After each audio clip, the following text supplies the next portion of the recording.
Hi, Yvonne. We got there in the end, right? Yes. A few technical issues with the new year.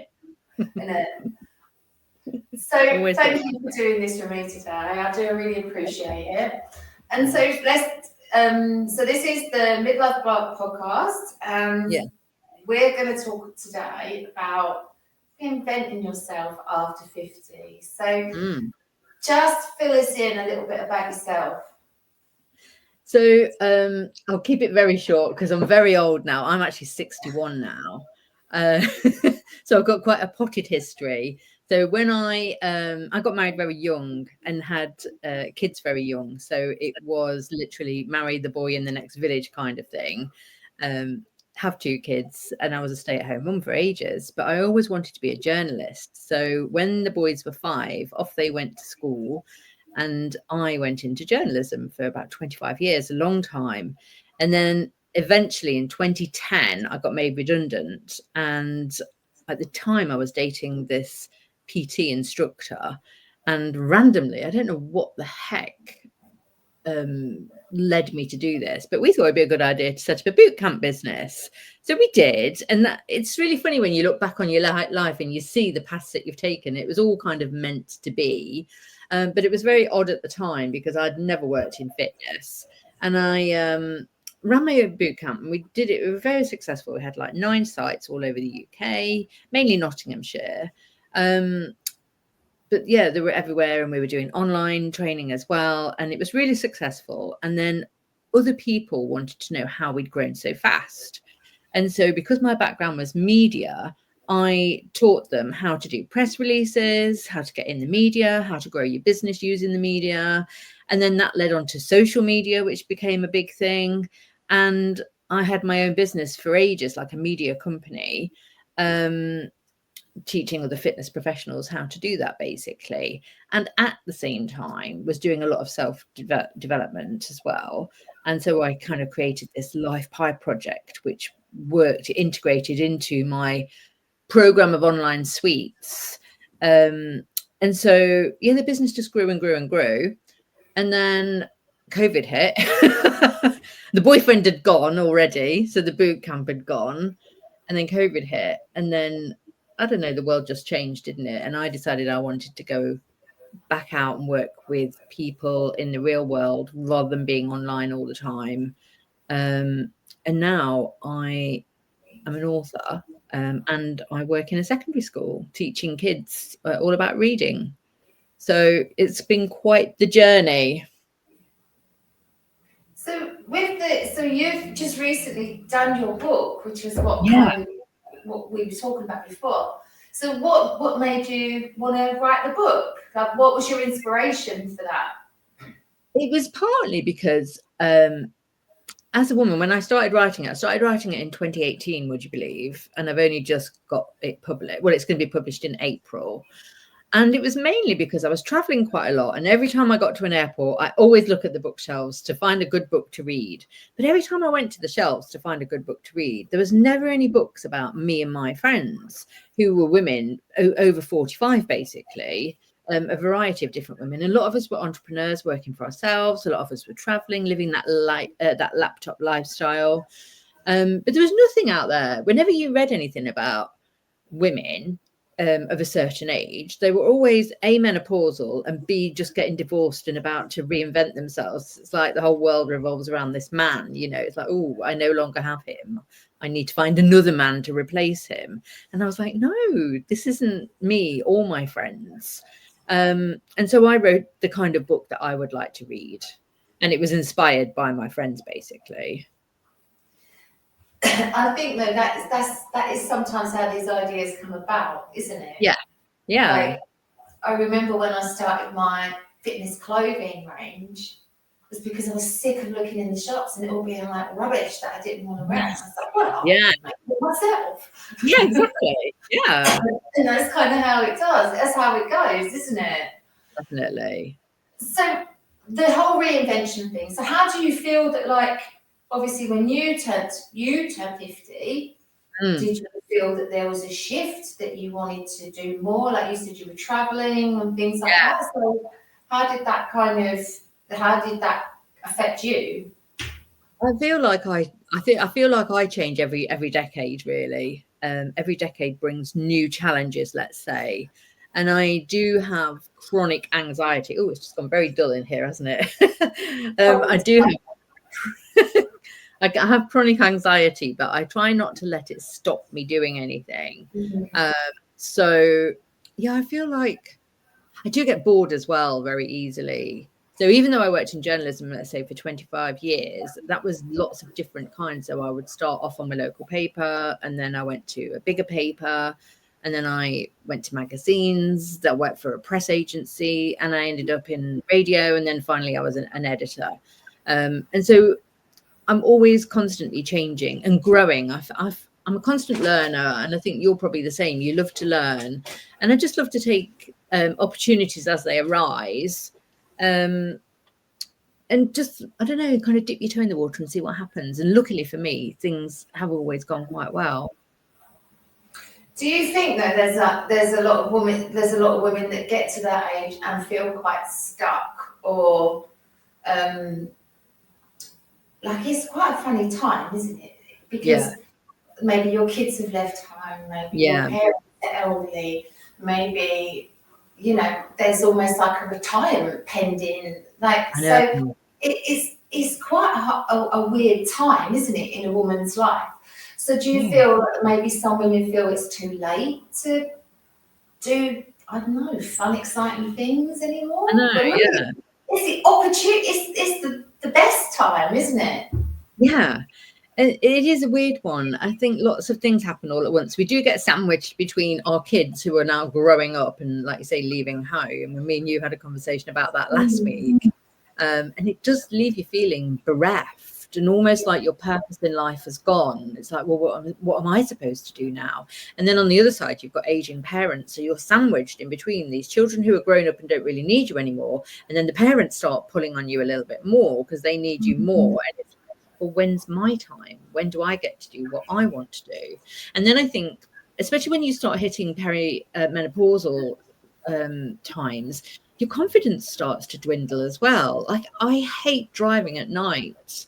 I just hate it. I won't go anywhere after dark. Not so bad in the summer, but I don't want to be traveling on roads that I don't know. I hate it if there's a road closure and I have to be diverted.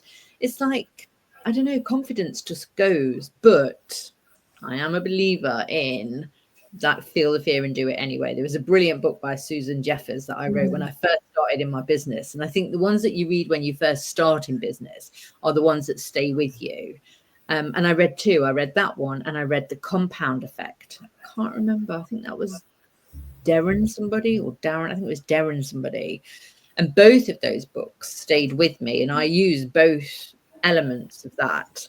It's like with the compound effect. If you have two people that are exactly the same when they leave junior school, but they make different choices along the way, they're going to end up poles apart by the time they reach 50, let's say.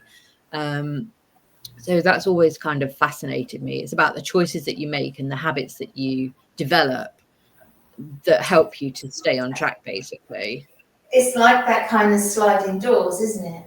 Yes. Like how you, that book you mentioned as well, that Feel the Fear, that's what made me divorce my first husband. Oh, really? That's brilliant. Yeah, I was like, okay. Yeah, feel the fear and do it anyway. But I think then, being a lot younger, it was maybe easier. Like, I think that them things get harder as you get older, don't they? And I think, as you said, with menopause, you're going through all these different changes and you don't feel, it does come for a lot of women with anxiety. Yes. With, you know, with feeling like you're going a little bit out of your mind. So it's hard, isn't it? To like, it's like being a teenager again, but it's a teenager, but with all that knowledge that you've ascertained and all the things that you know can go wrong, which just elevates the fear. Whereas when you're young, you're naive to all of that, and so you just carry on regardless. So but for someone that was maybe in that kind of, I've always sort of called it like a little bit of a messy middle, like that area, you know, there's got to be a sort of first step, and like maybe a mindset shift and a little bit of self-belief. Like stepping out your comfort zone is hard, and I think it gets harder as you get older. I agree. I think I teach baby steps. So I think there's a few things you can do. One is, personally, don't tell anybody else what you're going to do. So if you decide to do something, like I decided at 58, I think I was, when I went to university, I'd never been before. And I thought, I'm going to go and get an MA in creative writing. I didn't really tell anybody. I just applied, and I thought, if I get in, then I'll make the decision, and then I'll figure out how to do it financially. But let's just apply and see what happens. And I applied and I got in, and then I just sorted the rest out, and it all fell into place. I think sometimes you can just think in terms of short periods of time. So like now is a perfect time. We've just started a new year. I think don't plan out like your entire year. Just think, okay, what can I do this quarter? So that you don't step too far out of your comfort zone, but you start making, it doesn't even have to be changes. It could just be going in a direction that you want to go in. So I think not telling anybody and just taking baby steps. Sometimes I'm terrible, you know, somebody invites me out. I don't really like going out. Home comfort. So like, but I'll tell myself, just go for an hour. And then if you've had enough, just come away after an hour. At least you've made an effort and gone for an hour. And 9 times out of 10, when I go for an hour, I'm like, oh, I'm really enjoying myself. I'm going to stay till the end. So just dipping your toe in, I think, is helpful. It's exactly the same though as with the coaching programs. Like, and I'll say to some of my ladies, you know, you really don't want to do your workout today, and you really don't want to get your steps in. So just do 5 minutes. Yes. Do 5 minutes, and then see how you feel in those 5 minutes. Because the starting is the first step is the worst one, isn't it? Like whether it be walking your door or getting your equipment out at home or any of those things. It's literally that first baby step. Yeah, it's a whole. But I think it can make it worse if you tell people what you're going to do, because then everybody has an opinion and they put all of their fears onto you, which scares you to death, especially parents, because they just want to keep you safe. Even like the ages that we are, parents still affect us, don't they? Their opinions. And like when I said to my mum, well, when I got my job at Leicester, she was like, oh, you're going to have to go on that motorway. And I was like, oh, I know, don't terrify me more than I am. Or flying, she's like, oh, but what if the plane crashes? I'm like, oh my God, like, you're highlighting all my biggest fears and I don't need them voicing. So, but she just does it because she worries and she gets anxious and she wants to keep you safe. And everybody always wants to keep you safe. Or sometimes it can be negative impact in that they don't want you to change. They don't want you to grow. So I think, you know, keep stum. And then it makes it more exciting almost as well, like you've got a bit of a secret going on. If I say anything to my mum, she goes, oh, you can't do that. Oh, you can't do that. What would you do that for? Like, honestly. Oh, they are priceless. It's very much like, well, what would so-and-so think? Yeah. Like, what would Karen think down the road? Like who gives a shit what Karen thinks? Yeah. So the questions I had as well. So let's talk to me. Like obviously, I know about the Life Pie because I've done it with you. And so some examples of it, and like maybe like women that are doing it, like how it's helped them. Yeah. So I did write some notes for this because with the Life Pie, it's a little bit like if ever you've worked in corporate. I'm just going to put my light on because it keeps going really dark. There we go. Now you can see me. With the corporate world, there is like I think that it's called the Wheel of Life. And people often use that in business.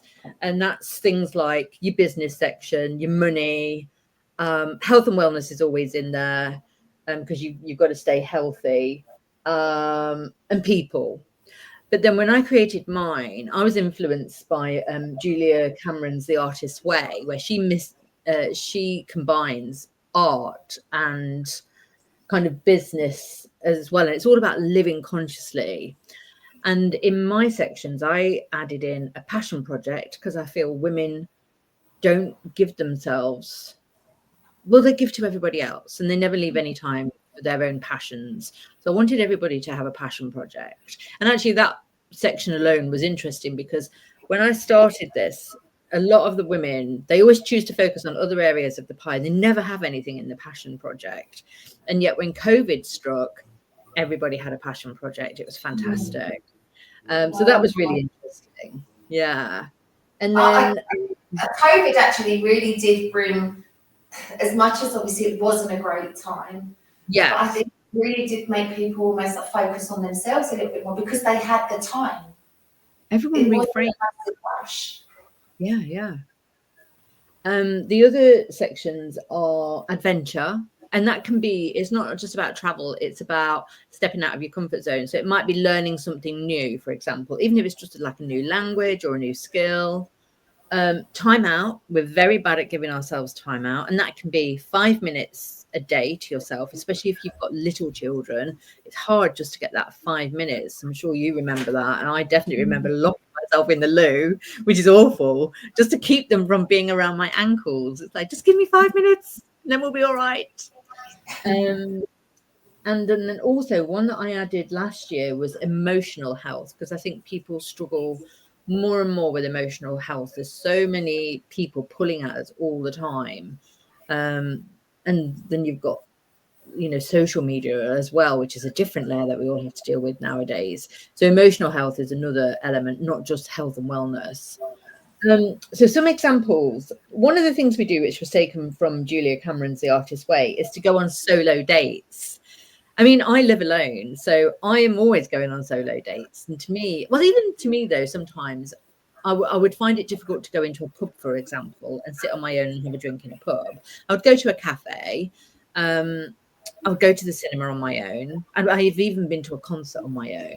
But I know for a lot of people, and traveling, that for a lot of people, that's very daunting. So one of my ladies in Life Pie, she liked going on bike rides, but she always went with the family.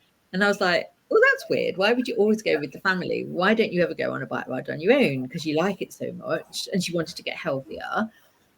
I'm like, just go on a bike ride on your own. And I was like, what is the fear? What's stopping you there? And she went, well, what if I have an accident? And I was like, well, I'm sure somebody would help you, if you do have an accident. But she'd got this fear of having an accident. Anyway, she felt the fear and did it anyway. And she loved it. She was like, oh my God, it was like being 10 again. And I could go as fast or as slow as I wanted. I could stop when I wanted. And yeah, things like that. Empowering. Very empowering. It's so empowering. And one of the big things she wanted to do was change her life.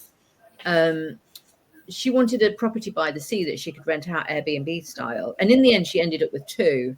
And I think that was the first step for her, going on. It's ridiculous, isn't it? But going on that bike ride on her own then helped her to make other decisions that led her down a certain path. But I've had women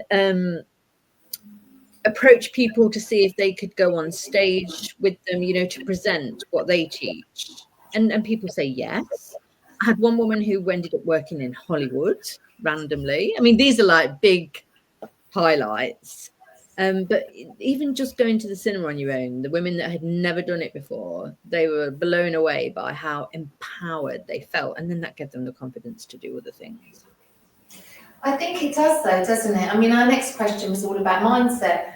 And in one of the other groups I'm in, one of the women in there, she was saying, ladies, you must go take a vacation on your own. Oh, it's so great. Just do it. Just do it and just experience it on your own. Yeah. Yeah, I could quite fancy that. So have you done that? Have you gone on a trip on your own? I don't think I have. I do like my own company, so it wouldn't be an issue. It wouldn't be an issue at all. My biggest fear would be driving myself to the airport and parking. Yeah, same. I'll just get taxis. Just get a taxi. Uber. I've done like flights and met people in places. So I've done that, but Yeah, and I mean, but yeah, I think especially if you have to like sort of drive around Gatwick or something, because that's Oh like God, yeah, no, spaghetti I can see that. junction. Yeah, yeah. But it's the I think mindset. Sorry. that the kind of ties into mindset. I think it's about knowing your limitations, knowing what you're comfortable with and what you're not. So like we're kind of joking about this, but actually we wouldn't sleep the night before and our heart would be racing. So it's like, you know what, I don't want to do that. And I think you reach a certain age where you're like, I'm not doing it anymore. So you would like travel down the night before or something and stay in a hotel and then just get a cab or get a cab all the way down there. I've done that before. And let somebody else take the pressure off. And so it is about knowing your limitations. But I think like in the Life Pie group that we've got, it is as well about having a community of other women around you. And it doesn't matter where you find that community, that will support you, will be the cheerleaders for you. So that when you say, oh, I'm thinking of doing this, that you don't have those negative voices coming in that are going to put doubts in your mind, that they're all positive people that are going to cheerlead you on and say, yeah, what have you got to lose? You know, why don't you just try, take a small step and see what happens? And then if it feels all right, just carry on. So I think it is about finding your tribe, as they say.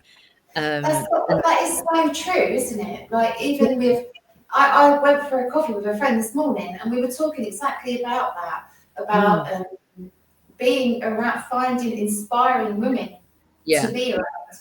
You know, and also you don't want to hang around. You don't want to hang out and have coffee with the negative people or the people that have got no sort of aspirations or. I know.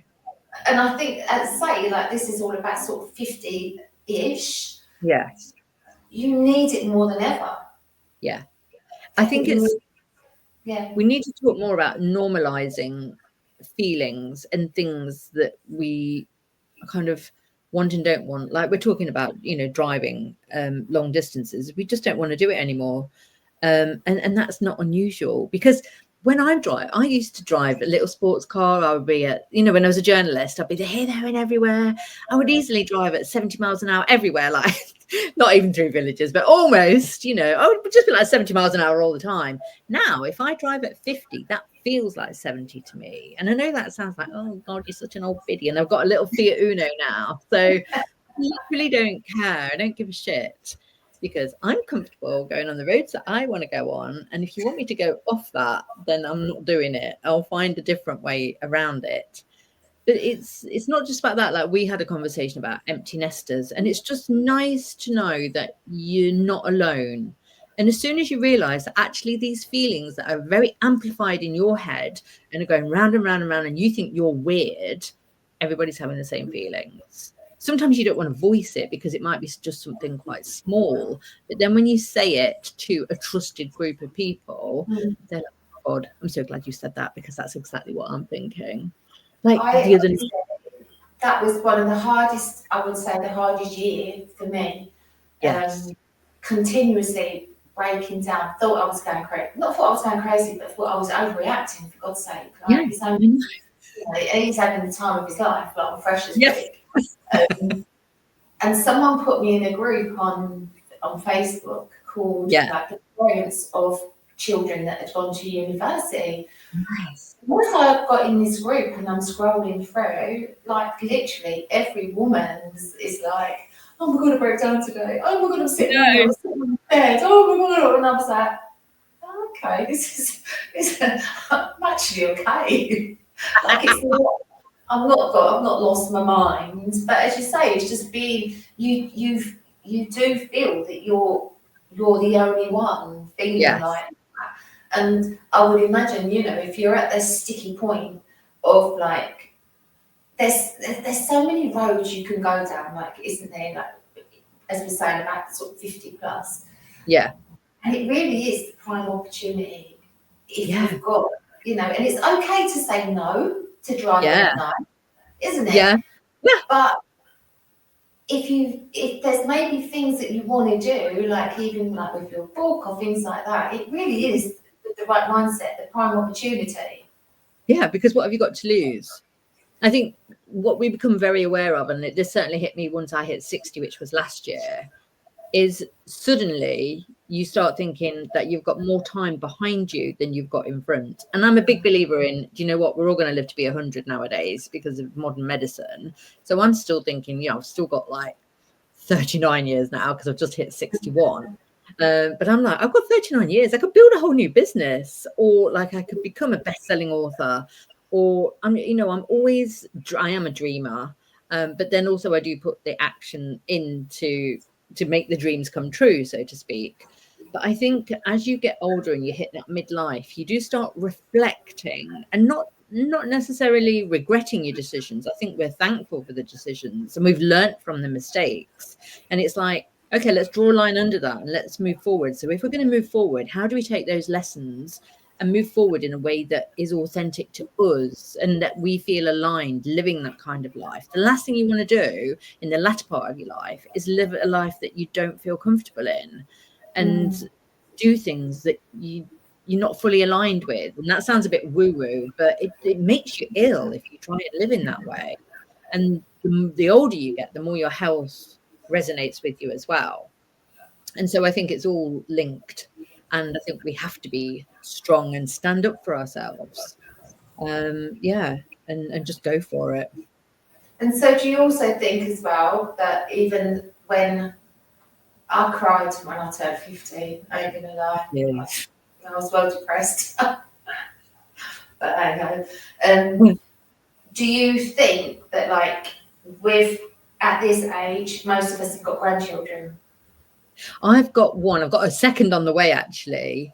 Yeah, she's due on the 23rd. Yeah.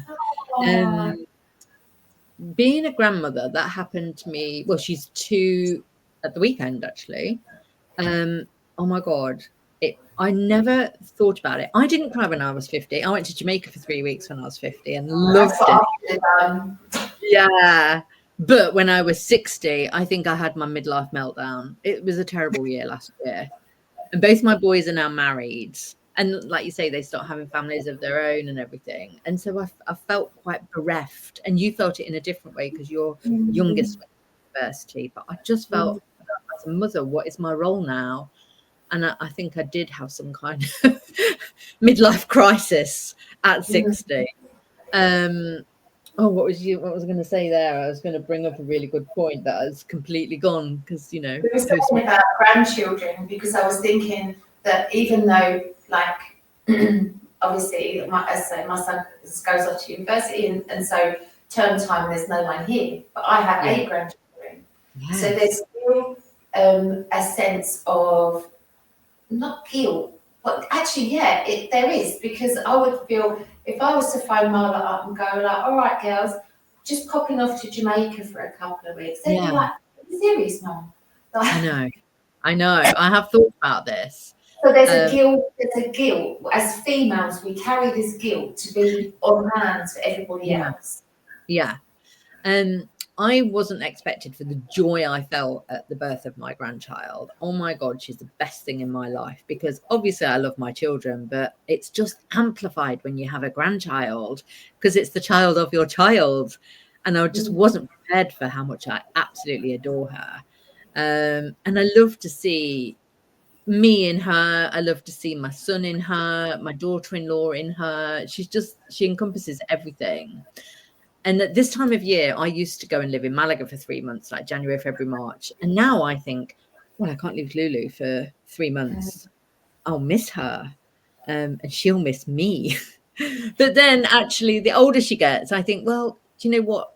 Seeing grandma go off and do these things is going to inspire her to do things herself and be adventurous in life rather than grandma always being in the house and never going anywhere.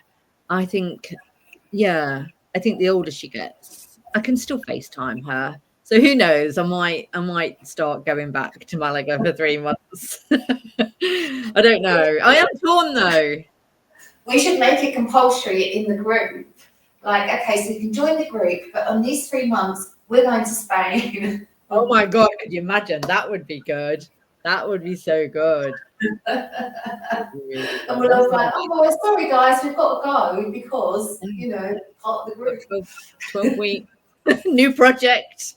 Project But is yeah, planning. I do sort of think that, as I say, like that's maybe another stumbling block for women that maybe are at that point where they're thinking, do you know what, actually, I want to do more, or I want to explore this passion project of mine, or I want to maybe, I don't know, go down the writing a book road or any of that. But you do get held back with like guilt and time for yourself. We are kind of, I think, quite bad at taking time out for ourselves to a degree as females. But you know what you could do? Like, even now I'm thinking in my head, you can compromise. So I don't have to go for 3 months. I could just go for 6 weeks, and that would feel a lot easier. I could go for 3 weeks. And then you have on the other side of it, the aging parents, because my mum had a stroke about 3 months ago. And so now I literally haven't been anywhere. I just stay in like a 20-mile radius of her, just in case we have to go to A&E. And so that puts me off traveling, probably more than Lulu, actually, leaving her. But I do remember reading, and I can't remember who it was. It was an American, and she wanted to go and live in Italy for a year. But her parents were aging, and she felt guilty leaving them for a year. Eventually, she did go, and she had the time of her life, and her parents were fine.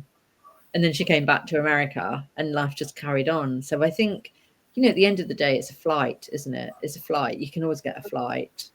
And come home again if you needed to. So yeah, it's about the limitations. They're big decisions, though, aren't they? They're like big decisions. They're big decisions to make. I think especially. So do you believe it's ever too late to reinvent yourself? No, never. Even like I'd like to think that when I'm 80, I might reinvent myself again and do something. I'll probably go and live in India then, There's that film, isn't there? Is it the Marigold Hotel where they all go and retire out there? My son's just come back from honeymoon and he went on a cruise around Scandinavia. He was like, you should go on a cruise. I'm like, I feel like I am of the age where I could go cruising. I think that is the thing, isn't it? Like cruise.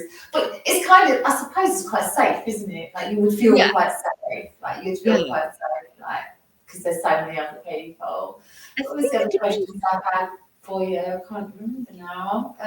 Do you have any favourite stories of reinvention that have come from your work that you've been doing in your groups? That mainly the one that I told you about, like the Hollywood and the woman who bought the 2 apartments by the sea, and she runs like a separate Airbnb business, that kind of thing. I mean, for myself, I did my MA in creative writing, and that was interesting because I did it to help me get a book deal. But what came from that was a whole new career, because while I was at university, I did this. It was kind of like an opportunity to go and work in schools with challenging pupils. And they put me in the toughest school in Nottingham. And in the first week, a teacher got shot. And I was like, what the heck am I doing? Because it was in the area where the gun crime is. And I was like, what am I doing? Do I want to go into teaching? And I thought, yeah, I bloody do. I love this. And it has led to this whole other career that I never even thought of. And it's like I found my vocation. I love working with challenging students. And it's brilliant.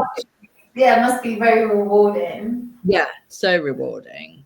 And even just saying, kids have so many issues nowadays. They all need help. And I actually use like the Life Pie stuff to help them. So I kind of coach them. I think as well, like, sadly, and I do believe this is sadly, that I feel that books are kind of like old-fashioned. Yeah. They shouldn't be, because they bring so much. Like, I love just trotting around water stands. I've got no intention of buying any. Yeah. But, I love just having a look around, and I don't know, they're just, and I suppose students nowadays, it must be very much on your phones, like. Yeah, they read, their books that they read are a lot shorter nowadays. Manga is very popular, where it's like the cartoonish type books, things like Heartstopper, graphic novels. They like a shorter read because their attention span is much shorter. But also COVID really affected their vocabulary. We're just coming out of it now. We've got other issues going on with the ramifications of COVID and the pandemic and the lockdown, what effect that had on kids. Most of the ones that I have been working with for the past 3 years were really severely affected by it, to the point where these are secondary school kids and they did not know the alphabet when they came back because they'd literally forgotten it all. Not all, but a lot of them had. And that was every socioeconomic background, because they didn't always have access to the internet if both parents are working from home. They had 2 years interrupted schooling, basically, and they forgot. It's a massive proportion of their life. It was like 20%, 25% of their life. So if you imagine if we lost 25% of our life, it's many, many years, we would have forgotten our passwords and lots of other things as well. So then to say, I know, give me the summer break and I've forgotten already. I have to write it down before I go away. So I suppose, like, to wrap this up, I'm a 50-year-old woman. I mean, I'm not, I'm older than that, but anyway, I'm kind of feeling a little bit like, I don't know, like itchy feet, want to do something. Yeah. But what I'm saying is, what advice would you give, like, to someone that's maybe thinking? So the actual question was, if you could give advice to your younger self or women listening today about life after 50, what would it be? Oh my goodness. I wrote some notes on this. Oh yeah. So I wrote 2 things. I know you said I asked for one, didn't you? It was the first thing that I put down, because I'm at this age now where I'm starting to think about retirement. So I put, get your pension sorted, which is a really boring answer from somebody who's lived this adventurous life. But honest to God, if you have financial security, then the world is your oyster. You can go and do what you want. Whereas I have limitations now because I didn't play the game. And yeah, I'm playing catch up now. So I think if you are 50, get your pension sorted so that it's not such a shock in 17 years' time when it's time to, hang up your work boots, so to speak. But on the fun side, do what you want to do, not what others expect you to do. And I would look at your pie and look at those sections that we talked about and think about, especially time out, adventure, people. Who do you want to hang out with, really?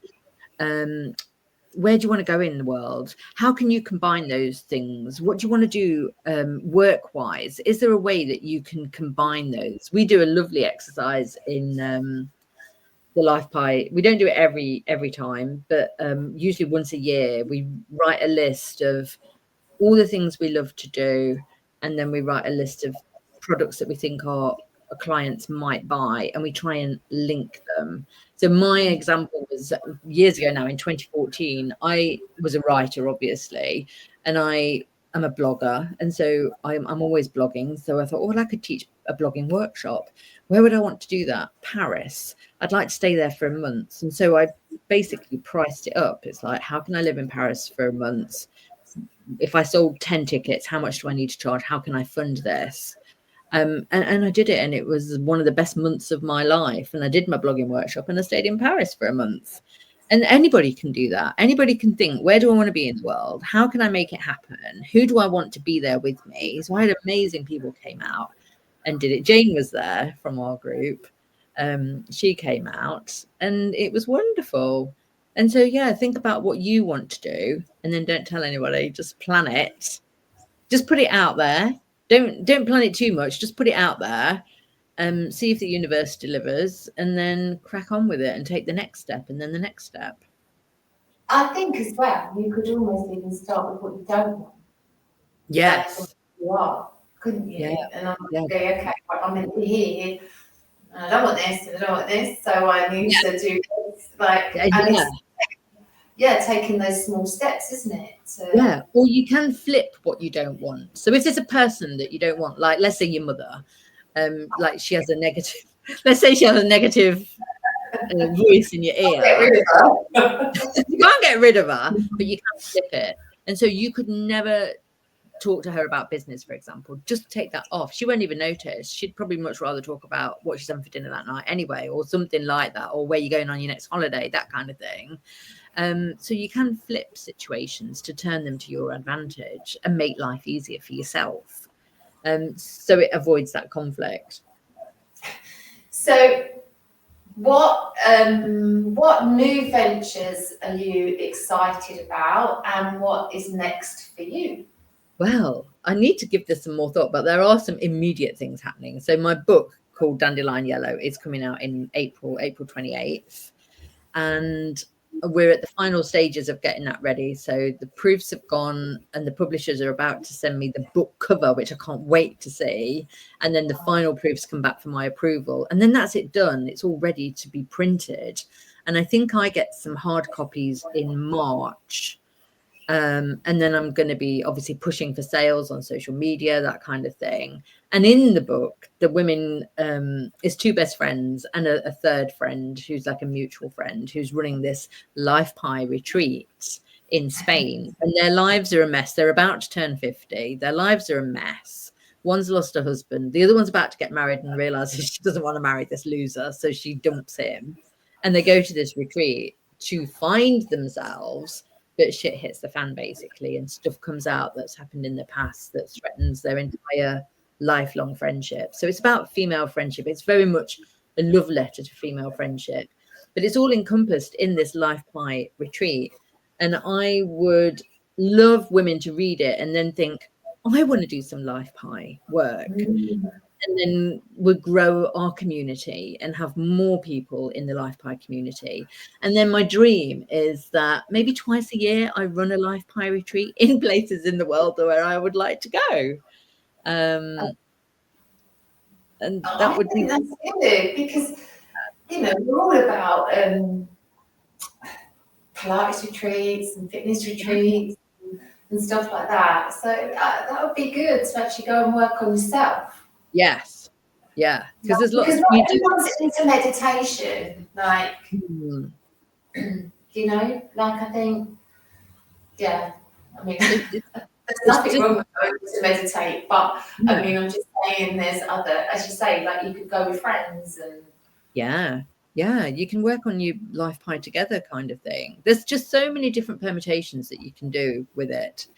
And you can use it for self-growth and development, or you can use it for business. Like, we do at least 2 of them are really business focused. Like we're doing a project currently, and then 2 of them, the one in February, that's going to be very much personal. It's all about regeneration and reinvention. How do we want to reinvent ourselves in 2025? What's important to us? What's not important to us? And looking at that quite closely and building our lives around that. And what a great time as well, like the beginning of the year. Like it's the perfect time, isn't it, to almost stop and reflect and sort of think, okay, right, let's go. Let's go. Let's do it. Let's dip our toe in the water.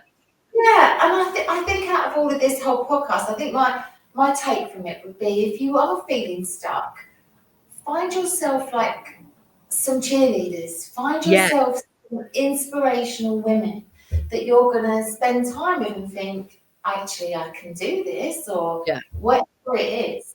I mean, I think that's the key, isn't it, in a lot of this? I'm all about women supporting women. Yeah, 100%. So Yvonne, where can people find you if they want to check out your pie?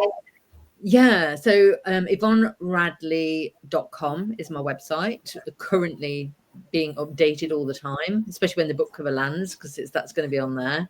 I'm on TikTok. I'm on all social medias, and the book is available wherever you get your books. Amazon, DeWitt Smith's. It's all on pre-order at the minute because it's not out till the 28th of April. But yeah, you can pre-order it now. Oh, it'd be great if you when you're on your next flight out and it's at the airport. Oh my God, could you imagine? I would be so happy. I'll be like, You'll be like, oh, this is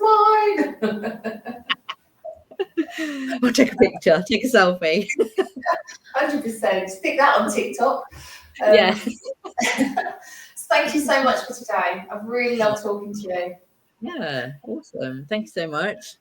Thank you. And I'll tag you in this anyway when we put it out, and I'll put the details on it.